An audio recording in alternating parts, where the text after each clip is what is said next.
Save किया था ना? मैं सिर्फ इसलिए गया था क्योंकि उसने मुझे कॉल किया, that's it. But listen तो. Save it for someone else.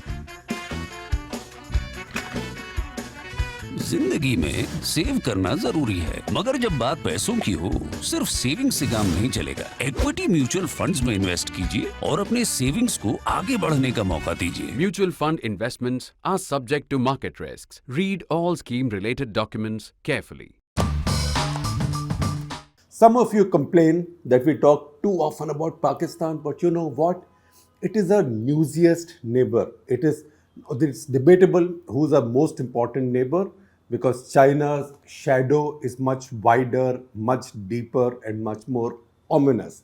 As late General Sundarji used to say, in fact, he said this in an interview to India Today magazine. I used to work there then. He said that Pakistan we can take care of en passant. We can deal with it en passant. Chalte chalte. That's the best translation. China is the bigger threat. So we always look at China. But what happens in Pakistan's internal politics affects us and interests us a lot more than what happens in the internal politics of China. Again, it's not a question of what is more important. Yes, the Chinese have their National Party Congress coming up. If by that time it looks like Xi Jinping is some kind of trouble or there is some challenge, it's very unlikely, then it will become very important for us. But on day-to-day basis, what happens in China's politics, internal politics, is not as important as what happens in Pakistan. Because Pakistan's politics has many variables. China has one, which is the Communist Party of China, CCP, Chinese Communist Party. In Pakistan, there are many variables, and these variables are like tectonic plates which keep shifting all the time. They don't take millions and billions of years to shift. They are shifting all the time, and sometimes they can shift dramatically over the weeks. As we might have seen when Imran Khan lost power after that vote of no confidence, it looked like he was completely down in the dumps. But see, within weeks, he's made this incredible recovery, mainly through street power. What are these powers, these tectonic plates in Pakistan's politics, and how they're shifting right now, and how they've defined the new situation? So Imran Khan has hit the streets. Imran Khan is asking for an earlier general election. He doesn't want to wait till middle or late next year. The Pakistani Election Commission has said they can't hold a fresh election because they will not have the new electoral rolls ready before deep into summer of next year, at least before till the end of May next year. That is almost a year away. Imran Khan does not have the patience for that because he thinks that he's now made a huge recovery in his popular appeal. He was down and out, people were laughing at him, but now he swept the by-elections in Punjab, which is the province that matters in Pakistan. He's also won National Assembly by-election in Karachi city as well. That's a big deal in Pakistan for a Punjab party, essentially Punjab party, to do this there because Pakistan People's Party is the powerful party in Sindh. They also rule that state. Now, in the middle of all this, now it's evident that the army leadership right now is not keen for Imran Khan to make a comeback. So they are in a way supporting the PMLN-led coalition government of three unlikely partners who've also been contesting against each other. So this is the government headed by Shahbaz Sharif, and the army right now seems inclined, or the current leadership of the army, and that is where a twist lies. The current leadership of army seems to be happy if this government survives and Imran Khan is not able to upset the situation, because they are worried that if Imran Khan comes into power and gets power early enough, then he may be able to play a role in the succession in the army leadership that's coming up. November 11, the current army chief, Qamar Javed Bajwa, who's on his extension, he's in his 6th year, he will retire. Now, of course, he can always be been given an extension. So he will only be 62 in November this year. So effectively, he has more time. He can be given another extension. Theoretically, it may not be that practical, but theoretically, it is possible because a Pakistani can serve as Chief of Army Staff until the age of 64. Of course, if you are Ziaul Haq, then no age limits apply, but that's a different story altogether. Or if you're Musharraf, then no age limits apply, but that's also a different story altogether. And I'll tell you a bit about that also. What's happened in the process is the latest turn in the events is that Imran Khan's aide, his political aide, and quite a colorful character called Shehbaz Gill. Now, Shehbaz Gill made some statements which got the army and the establishment very upset. So the statement he made was that, look, the generals may be with PML, Nawaz-led government, the coalition government, which Imran Khan's people call as imported pro-American, etc., government of the corrupt, right? But lower down the rank and file, younger officers, mid-level officers, Jawans, they are with us. That is what Shehbaz Gill said. Now that was seen as very subversive and he was arrested. He was arrested and charges on Imran Khan's side were that he was tortured in custody, which the police and the government denied. But this became a big issue, after which Imran Khan delivered a speech where he said that he will teach a lesson, his party will teach a lesson to the police officers involved in the arrest, also the magistrate who ordered the arrest, and he named the magistrate also. As a result of this, as a consequence of this, the government then filed a case against Imran Khan under Anti-Terrorist Act.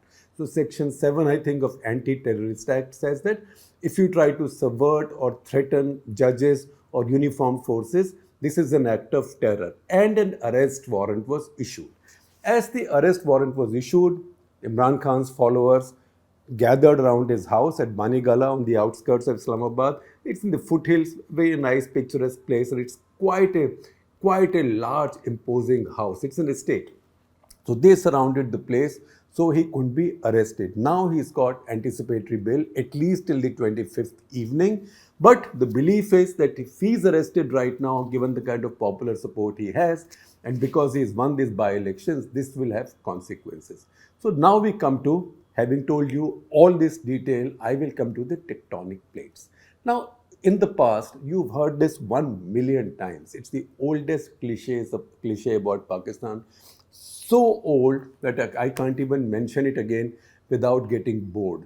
And I know that this will bore you, but the reason I'm mentioning it today is because it has now changed. After decades, it has now changed. And Imran Khan is pushing for that change, or the rise of Imran Khan or the Imran Khan phenomenon is pushing for that change. So the three tectonic plates, we always say, we've always heard that three A's control political fortunes of Pakistan. That is army, Allah, and America. Now, Allah is always there. God Almighty is always there. Right? So God Almighty is not going to go away, but everybody is also going to claim that God Almighty or Allah is with them, right? Nobody is going to say that I'm on this side, Allah is on the other side. People will say army is on that side or America is on that side. What has happened in today's Pakistani politics is that army has got greatly weakened. America is almost out of the equation. And as I said, God is always there, Allah is always there. But what used to be the army is now, maybe you can call it security system. Army, police, intelligence agencies. This is not so linked up with politics right now. And also army is weaker at this moment. So the security system, judiciary, that is the second tectonic plate now in Pakistan. And street power is the third. So what used to be the army, America and Allah is now security system, judiciary and street power. So these are the three new tectonic plates in Pakistan. And the way they are now turning seems to be working in favor of Imran Khan on the ground. What happens ultimately, we'll see in the course of time, but on the ground, it seems to be working in his favor. Now, the first thing is that within the army, why is the army looking weaker? It's not because the war in Afghanistan is over, the money from the Americans has stopped for now. Also, it looks like in Kashmir, they can't do very much. There is peace on the LOC. There isn't that much happening on the Indian side of Kashmir to keep the fires burning at home. But it's also the succession issue in the army. Now, Qamar Javed Bajwa will complete 6 years in service now. As I told you, When he completes 6 years, he'll be 62. So effectively, even till the mandatory maximum of 64, he can get a 2-year extension. Chances are that the current government, if they have the power until then, may be inclined to give him 2 more years, although it's unlikely, but may be inclined to give him 2 more years because he seems to have sort of woken up to Imran Khan, the reality of Imran Khan, and is willing to keep him out. Also, Imran Khan, the most dangerous game he played in his last few months, which led to his ouster, also was that he tried to play with this succession, the line of succession in his army. So he wanted General Faiz Hamid, his favorite, who was the ISI chief. He wanted him to continue to be ISI chief in such a way that from ISI chief, he will graduate directly to Chief of Army Staff. Now in Pakistani army, there's a kind of a convention that to become the chief, you should have served as a corps commander. So Imran Khan also thought that he had the power to declare the position of ISI chief as equivalent of a corps commander. So Faiz Ahmad could then become chief. Imran could then also have an ISI chief of his own choosing. So when the fresh election came, he will have the chief and the ISI chief who will be his men. General Bajwa appointed another officer, another lieutenant general as ISI chief, that is Nadeem Ahmed Anjum. That appointment Imran Khan held back for quite some time. So he was playing with this succession plan in the army and ultimately lost out. Now the worry on the Bajwa side is that if Imran Khan gets power again soon, or if Shehbaz Sharif's government loses all political authority or moral authority, they will not be able to make the new chief's appointment, in which case Imran Khan might be able to play in the next chief's appointment, and that's where General Faiz Hamid again will become a candidate. General Faiz Hamid, by the way, has been moved away from being the commander of the corps in Peshawar, which is very crucial, particularly when it comes to dealing with Tehreek-e-Taliban Pakistan. That is where the army has got weakened. Second is judiciary. Now, Pakistani judiciary has played a very funny game over the past many decades. Remember, it was the judiciary that went along with Zia-ul Haq to hang Bhutto on a case that looked like nothing. The last thing it looked like was a murder conviction. So one judge dissented, Justice Durab Patel, but the others went along with Zia and hanged him. Since then, we found the judiciary in Pakistan plays this game. They usually go with the side which they see as winning. So while when it came to the vote of no confidence, they took the right call and they held that vote valid and did not allow the dissolution of the National Assembly. Since then, a couple of more orders, as Imran has got his power back on the streets, you find that the Pakistani courts are also vacillating, and that's where judiciary becomes very important, because if the Shehbaz Sharif government and the army right now want Imran Khan undermined or ideally disqualified from contesting, because you saw that Cut The Clutter episode about the Abraz group scandal, where Imran Khan got money from these sort of sham cricket matches in England. In Pakistan, political parties are not allowed to get foreign money. If on those grounds he can be disqualified, then that's a big win for his opponents, both in and out of uniform. But for that to happen, judiciary has to play ball with them. But once again, judiciary might be looking at who's going to be winning this race finally. So the Supreme Court might see that next year, if this guy is going to come back to power, then maybe we lean on that side. So again, there are uncertainties, and judiciary becomes a big player in the army. And third is street power. What has brought Imran back in the reckoning? What's brought Imran back in the reckoning is street power. These public meetings, or jalsas as these are called in Pakistan. There are tens of thousands, lakhs of people in some cases, boisterous. Now, it doesn't mean that this is some kind of an opinion poll, that this is telling you that a majority of people will vote for Imran Khan. But you see the emotion in these public meetings, in these rallies, and read that with the results of the recent by-elections. And you can see in whose favor the Hawa has now turned. Hawa has turned. It was going away from Imran Khan, or it was a headwind for him. It's now become a tailwind for him. So he's converted the street power into a big force. And right now, the establishment, the army, the government and the coalition government which rules Pakistan now, they seem to have cold feet about arresting him, because they know that if they arrest him, then stuff could go really bad on the streets of Pakistan. And as we all know, all of this is happening. All of this is happening when Pakistan's economy is in a mess. The IMF has still not released the money, although it looks like they will release at some point. Some relief has come right now from the Qataris, because one, Qatar is going to give Pakistan a debt of $2 billion, which will be paid within this year. So that will be a big relief. $2 billion in Pakistan is a lot of money, because Pakistan's total foreign exchange reserves right now is about $8 billion only. So it's 25% increase in that. Also, Pakistani army has got a sizable contract to provide security for the FIFA World Cup that Qatar is hosting, and also this IMF money. But because of the IMF conditionalities, the current government is having to take the tough decisions that Imran Khan postponed. Or in fact, they are having to do away with the sweetheart decisions that Imran Khan had taken.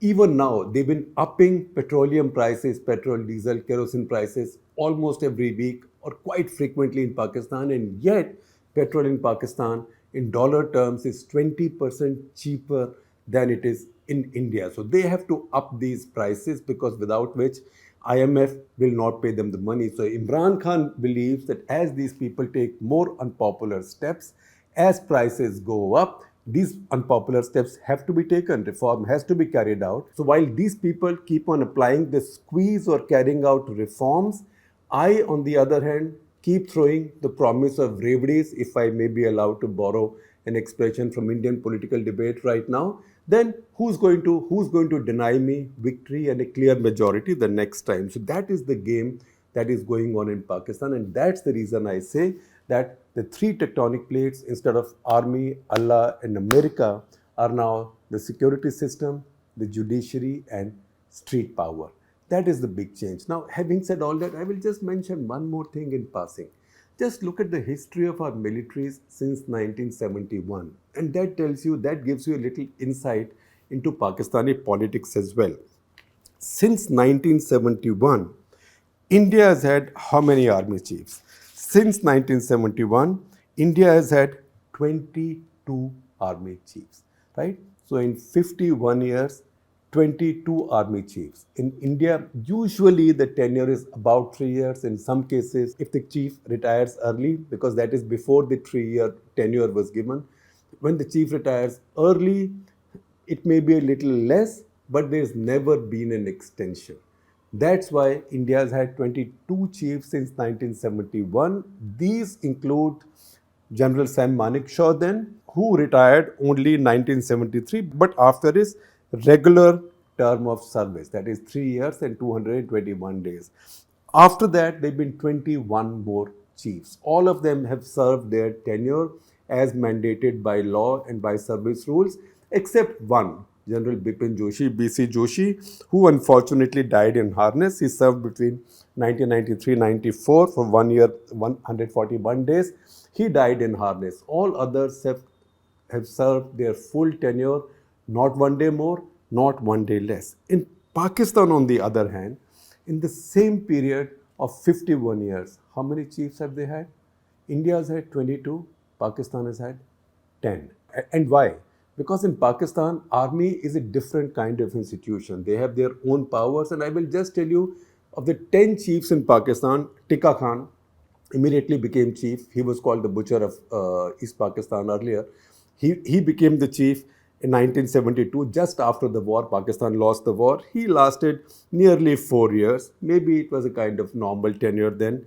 Then came Ziaul Haq, 12 years and 169 days. Who was going to, I told you that in some cases, the age limit of 64 doesn't apply. So 12 years and 169 days. Then Mirza Afzal Beg, again, regular tenure, 3 years, rare regular tenure. Asif Nawaz Janjua, he didn't quite use the name Janjua often, but Over time, people started using his clan name. So General Asif Nawaz, he died in harness, 1 year, 145 days. Abdul Wahid Kakkar, another honorable general who retired on due day after 3 years, one day went home. Jahangir Karamat, in less than 3 years, was sacked by Nawaz Sharif, could not complete his full tenure. Pervez Musharraf, once again like Zia, carried on forever. 9 years, 53 days. Who was to stop him? After that, Ashfaq Pervez Kayani, the fellow who was very deeply involved with operations, with counter-terror operations, quote unquote, in Afghanistan with the Americans, but he was running lots of operations of his own also. And many of these terror operations, he got 2 tenures. So he got 6 years, then Rahil Sharif, 3 years, honorable guy. And now Bajwa has had 6, and who knows, he might have even more. So if one country has 10 chiefs in the same period, the other country has 22 chiefs, you know how the country that has 10 chiefs has a very peculiar power system where the army has a particular position. It is that particular position, that exalted position, that Imran Khan is now challenging through street power. And right now, everybody is looking at the judiciary, one of the 3 new tectonic plates that I mentioned. Which way the judiciary will turn? Will they now ban Imran Khan? Will they take action against him? Will they let these situations drift? Because right now the battle lines, new battle lines are drawn in Pakistan politics.